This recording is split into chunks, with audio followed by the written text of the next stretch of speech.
Hello, welcome to Oxford Heirlooms. In this video, I'm going to be creating the ruffled or the gathered lace edging for along the neckline. So what I'm going to do is I'm going to take my entredeaux. Let me start from this end. And I'm going to cut a piece of entredeaux that is a little bit longer than the length around the neckline.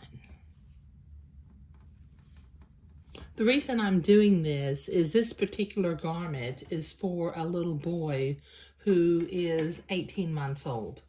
Oftentimes, until children are about 1 year old, they, how do I put this?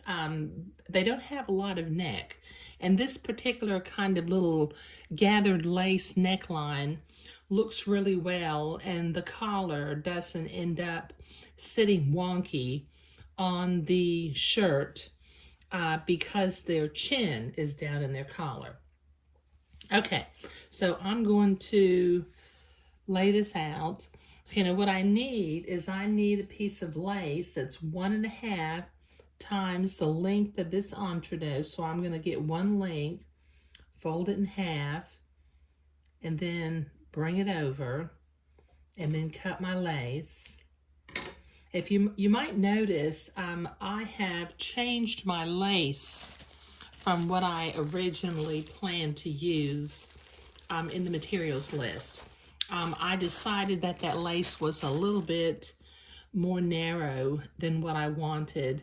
And this is a Moline lace, so it will blend a little bit better with the other Moline lace. Okay, now I need to cut one side off of my entredeaux. Cut the excess batiste away from one side.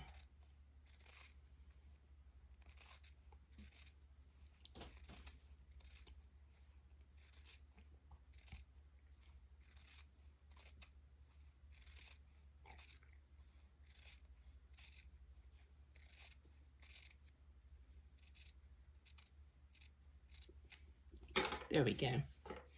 Okay, and then I need to gather my lace, and since this is Moline lace, when I go to attach it to the garment, I'm going to have to be careful about the front sides and the back side. Okay, so let me get a pin, and off camera, I'm going to pull this gathering thread and gather my lace until it's the length of this entredeaux, but this will take me a minute. Okay, so that lace is now gathered till it's roughly the length of the piece of entredeaux.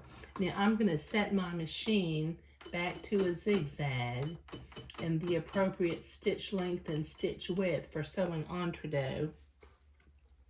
And then I'm going to butt the lace up to the entredeaux and begin to zigzag it together. Okay, I'll start by lowering my needle into the entredeaux to make sure I'm in one of the holes and not piercing one of the rungs. So I will just slowly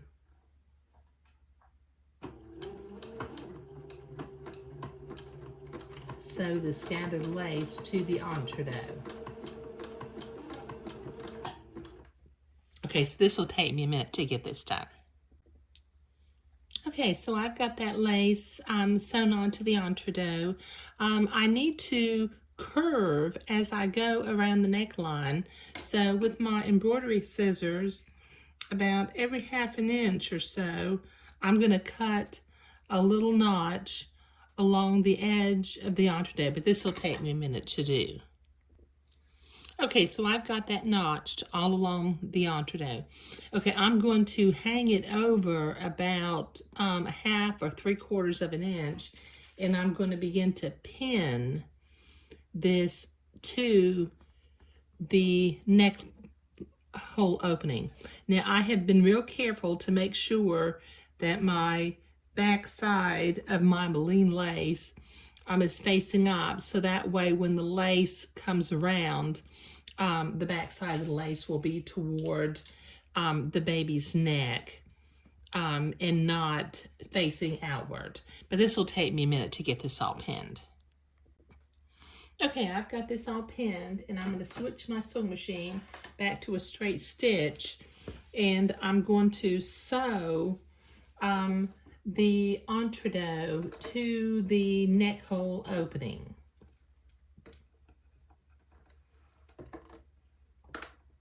Taking my pins out as I come to them. Just kind of go slow so you maintain your nice curve. And like I said, take the pins out as you get close to them.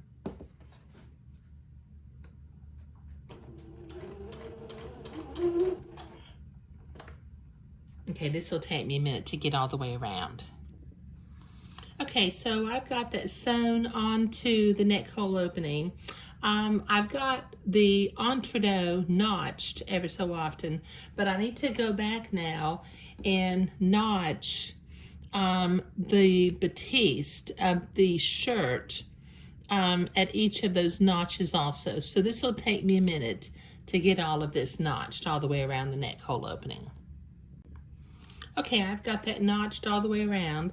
Now, since this is Swiss batiste, I think what I'm going to do is I'm going to finger fold that excess entredot and batiste to the back side or the inside of the garment, so I can come by with my second pass of zigzag and finish sewing the entredot on before I trim the excess away. So this will take me a minute to get this all finger folded.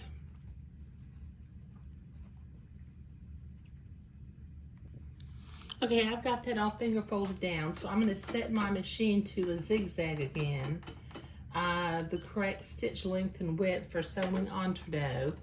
And then I'm going to zigzag this neckline. Let me see if I can get that a little bit closer to the sewing machine.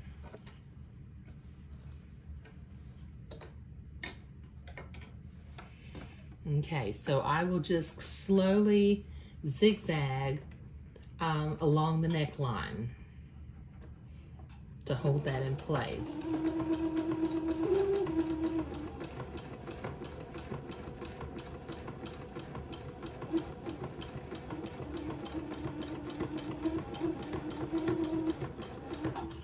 Okay, so this will take me a minute to get this sewn all the way around the neckline. Okay, so I've got that zigzagged on. I'm going to turn it inside out, and I'm going to use my specialty scissors again. And once again, I will provide a link down below in the video description if you want to order a pair of specialty scissors for yourself. They're made by Havel, and I don't think you can find them at the big box stores. You might be able to find them at some specialty fabric stores. But if you're like me, you don't have a specialty fabric store in town. So this will take me a minute to get this all cut. Okay, so I've got that trimmed all the way around, and this gathered lace with the entredot does make just a real lovely neckline. And like I said, I like to do this on younger children when the collars don't really, well, they don't show sometimes up underneath their chin, and they sometimes, because they don't have much of a neck, the collar lays a little bit wonky. But in the next video, I will begin to work on the two little sleeves. Thank you.